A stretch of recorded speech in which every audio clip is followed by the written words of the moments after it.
Welcome to the Global Titan, the premier channel for in depth analysis of global economics, trade, and business strategy, as well as your go to stop for business news, business help, and business networking. Today, we are going to examine the critical shift that has reshaped international trade. Trump's second term tariff strategy, basically.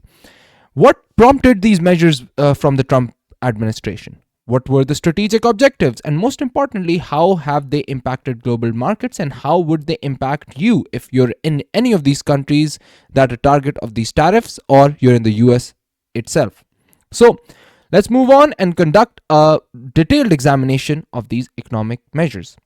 So, Trump has long employed tariff as a strategic instrument of economic policy, and it's pretty much the same in this era, in this time as well. President Donald Trump has implemented an unprecedented expansion of protectionist trade measures. His administration's rationale for was twofold: mitigating trade imbalances and addressing what was classified as national emergency, namely the influx of fentanyl and unauthorized migration into the United States, basically. So we'll be going over step by step over each of these countries and see exactly what measures were taken and what tariffs were imposed, and what was the retaliation and what were the effects, basically. And on top of this list is China.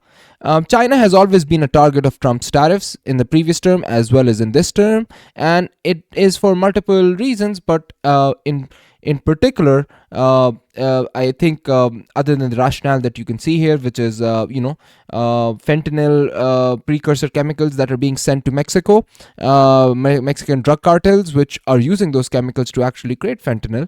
Then there's intellectual property theft that is being done by U.S companies that are trading in China, and then there's a persistent trade surplus in favor of China. All of these were major issues, but the overarching, I think, the bigger issue in all of this is basically that China has become a strategic rival for the US, and the Trump does not want to rely on China for most of the goods that are being low-level persistent goods that are being used in the US coming from China.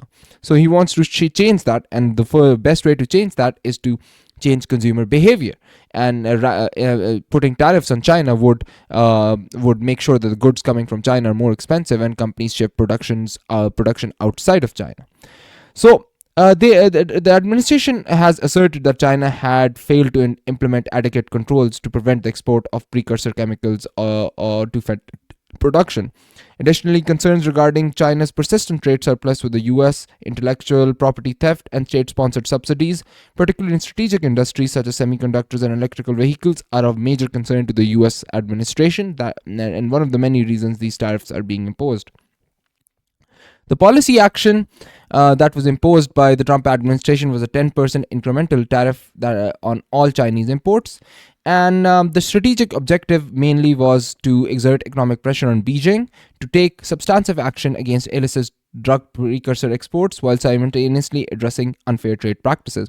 At the same time, again, is to make sure that companies realize that trading, if you want to sell products in the US, China as a production market is probably not going to be a long-term solution. So they need to shift their production from China to other countries, so if they want to continue trade in the US. So I think that seems like the bigger objective of all of these. The economic impact is going to be tough right now. We don't see much implications right now directly, but basically China has implemented countermeasure tariffs on key American exports, which is basically creating problems in existing supply chains, basically. And it's also going to, in long term, have the effects that the Trump administration is looking for, which is shifting supply chains to alternative markets in South Asia.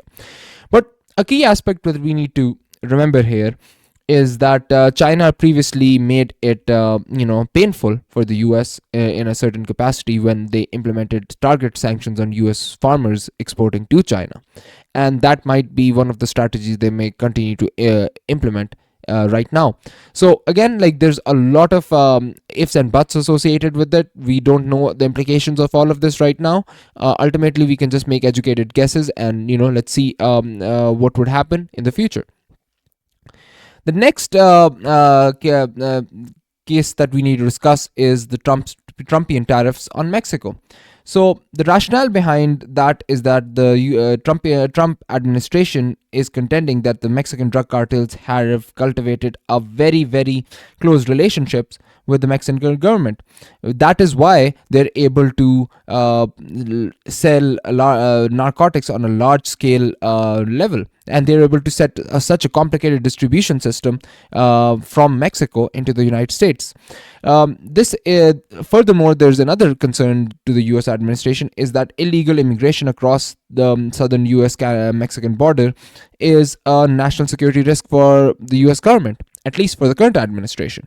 And in their belief, which is to a degree right as well in saying that the U.S. Mexican administration is not being serious enough in curtailing these big migrant inflows from their border, from their side of the border, basically.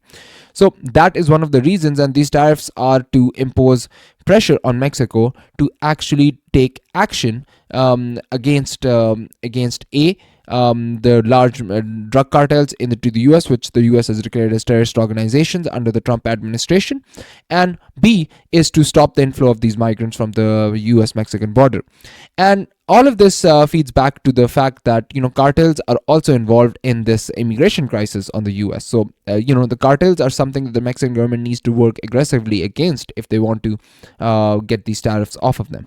The policy action was quite aggressive, even more aggressive compared to China. 25% tariff was levied on all Mexican imports, and again, the strategic objective of all of this was to compel Mexico to implement more stringent drug interception policies and border enforcement mechanisms, and on top of that, take very, very strong action against the drug cartels and basically dismantle their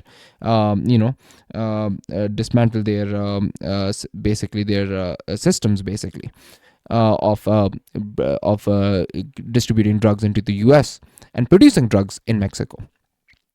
The economic impact is going to be, relatively high, considering that Mexico has a very, very close trade relationship with the United States, just like China. Mexico has denounced the tariffs and signaled potential retaliation, including cessation of cooperative border enforcement policies. But as of now, we have seen Mexico become more stringent and more effective in border enforcement and taking action against cartels, which shows that these policies to compel Mexican government to take action on these two national security and strategic objectives of the US is bearing fruit.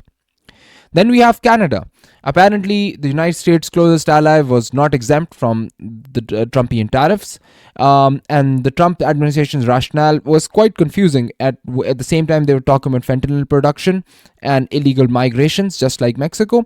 But all of these issues were addressed previously in conversations between the previous Prime Minister Trudeau and at that time President-elect Donald Trump. But at the same time, there hasn't been clear indications of the rationale of still maintaining these tariffs. It could be trade imbalance, it could be the 51st state argument that is thrown out by Trump, or it could still be fentanyl. We're not sure right now, but presumably there is some rationale for the administration to still pursue it, but only on Canada's front, they've been very, very ambiguous and vague about the exact reasons. A policy action taken by the Trump administration was to impose a 25% tariff on all Canadian imports, excluding energy imports, which were tariffed at only 10%. The strategic objective, again, was to pressure Canada into strengthening border security and addressing domestic fentanyl production, all of which have already been large policy decisions have already been taken by the Canadian government on these fronts, but we're not sure. Again, there's not much clarity whether those actions were insufficient or there's other compelling reasons that are listed along with these reasons by the administration, but they're not focusing on a single reason. So we're not sure exactly what the reason for these tariffs was and, what can be done on Canada's front to correct them.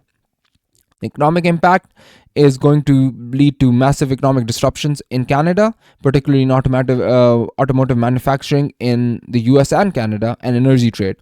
And Canada is still considering retaliatory measures, basically, and all of those would have impact both in the US and in Canada. Then we have the European Union, basically. They were also targeted in Trump's tariff, and Trump's administration alleged that the EU has engaged in massive protectionist regulatory practices that are disadvantaging American tech firms, and also at the same time they're also maintaining excessive tariffs on U.S. agriculture goods. So, in response to these discriminatory policies by the European Union, Trump has imposed a 25% tariff on some selected EU goods, basically. And the EU has conducted a reciprocal response, but at the same time, they were already conducting tariffs on the US before that. So the strategic objective here is pretty much clear. The US or the Trump administration wants them to dismantle regulatory impediments affecting US tech firms and enhance market access for American agricultural exports. At the same time, European Union imposed retaliatory tariffs on American automotive and consumer goods, which is creating more rifts considering the European Union has already been imposing tariffs while the US has given them free rein into access into their market. Let's talk about India next. India was not left out of the list of countries that were targeted by the Trumpian tariffs, basically.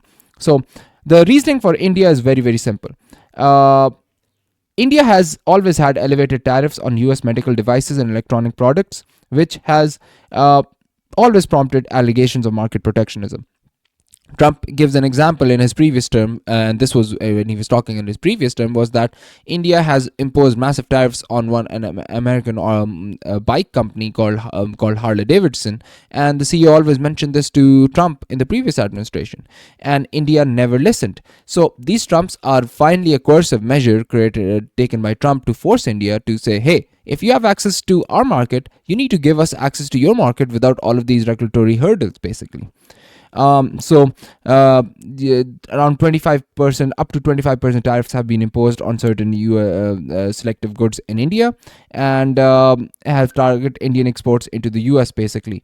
The strategic objective is to basically maneuver a situation where India could be pressured into liberalizing its trade policies and reducing tariff barriers to American goods. So the economic impact ultimately is that India retaliated with countermeasures on agriculture products and escalated its complaint within the World Trade Organization. But we've already seen the Trump administration has ignored the WTO in its previous conflict with China in its previous administration. It's probably not going to change their decision even now. So let's move on to Japan. Japan was a unique country on this trade. The Trump's administration views that Japan's trade surplus in automotive sector is a competitive imbalance that has disadvantaged U.S. automakers. But he doesn't come up with a solution, clear-cut solution on how to resolve that, because there's going to be trade imbalance on certain sectors on both sides. Now, what does he want to do? Where does he want to balance that trade imbalance with Japan on? That needs to be clarified. Targeted tariffs were applied to Japanese vehicles and exports to the US. And the strategic objective of the administration is probably to negotiate concessions that would limit Japanese automotive export dominance while increasing purchase of US agriculture products. But you can't go two ways. You either want Japanese to to sell less cars or buy more of your agriculture goods. It's not going to be probably something like that. You buy more of our goods and we'll buy less of your goods even more. So, we win-win on all sides. You lose-lose, basically. So there needs to be some give and take here. Japan has already agreed to a voluntary export restraints. While it said it would source more of US commodities in its procurement, as long as it is something that they can replace at the same cost in their local economy, basically. In summation, though, let's focus on what were the main objectives of all of these tariffs. There are four key objectives I think that Trump has in his mind when he's imposing these tariffs. A, he wants to reindustrialize the US and creating more domestic economic resilience. By raising the cost of foreign imports, the US administration is seeking to increase the ability of locally produced products to be competitive in the local market. Number two, he wants to have strategic protectionism. Basically, he wants specific tariffs targeted to industries deemed critical for national security, especially technology and heavy manufacturing. As we can see, aluminium aluminium and steel has been tariffed 25% universally across all of these countries, regardless of whether that's an issue or not, because the Trump administration probably wants these two industries to grow in the US, especially considering the 1.4 trillion investment deal with the UAE includes creating the biggest aluminium furnace in the US, basically. Increasing production by 50%. So all of this shows why they are going for certain tariffs. He also wants to leverage economic power for border security. He is using emergency tariffs on Mexico, Canada, and China to exert pressure for enhanced border enforcement, drug interception efforts, and to control the flow of fentanyl into the US. And finally, he wants to have leverage to negotiate trade with these countries.